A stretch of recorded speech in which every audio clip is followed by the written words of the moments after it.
right, someone who has been very significant in my life and my faith journey would be Miss Betty Smith from Monticello, Arkansas. She was one of my very good friend, Chris's mom. She was a secretary at our intermediate school, and she was just one of these wonderful, kind people that everyone needs in their life, and I was fortunate to be around her for many, many years. A lot of us that went to my church and a lot of kids that actually went to the First United Methodist Church in Monticello, we all went to the First Baptist Church youth group together. And they had a camp called Wolf Creek. And every June on one weekend, they took kids out to Wolf Creek for the weekend. And it was a Christian camp, it was not denominational.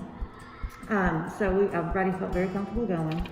And even though you were sleeping in kind of a cabin with no air conditioning and you had to walk to the bathroom and all that kind of stuff, it was still fun because you were with your friends. Well, the first night we were there, they had a devotional. And some of us really didn't understand what was going on in the devotional. So Miss Betty took me and a couple of girls outside and we just sat under a tree and she talked to us for a little bit.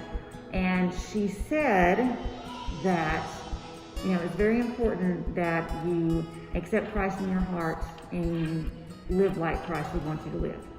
And I knew that growing up. I knew that was very important. I knew that what it was to be a Christian.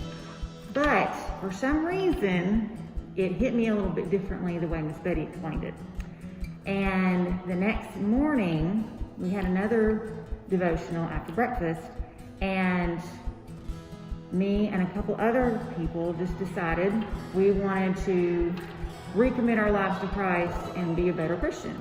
And I thought, okay, that's cool, you know, I've said it. I think I've done what I want these people to, you know, wanted me to do for this weekend and all that. But later on that day, we were playing kickball in this huge field. And we were getting ready, it was the last thing we were going to do before we went home. And I'll never forget the moment I actually felt Christ really come into my heart. And I was changed. So, I mean, I'll never forget that. When I was 14 years old, Wolf Creek, I wrote it in my Bible in the front, and Miss Betty Smith is the reason for all that. So, thank you, Miss Betty. I grew up in a church that was very close-knit, and one of my best friend's grandmother, her name was Unime, she was the song leader in our church. So I spent a lot of time with her learning to play piano. We sang and worshiped God, and she would also teach us to cook. She gave me my first devotional.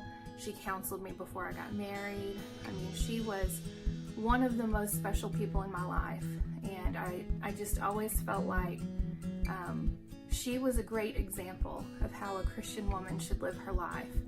I also had other women from that same church, though, that were so important to me. I remember one Sunday school teacher, I asked her how to pray. I wanted to learn how to get closer to God in prayer. And I remember her taking time and teaching me and, you know, really just helping me develop that part of myself. And there was another lady who had traveled the world, and she knew that I was interested in that. So I would have sleepovers at her house, and she would teach me to cook, and we would talk about her travels. And she just had a birthday last week, and my daughter sent her a birthday card and a picture. So these are lifelong friends and women influences in my life that I'm so grateful for, and I truly believe that they brought me closer to God.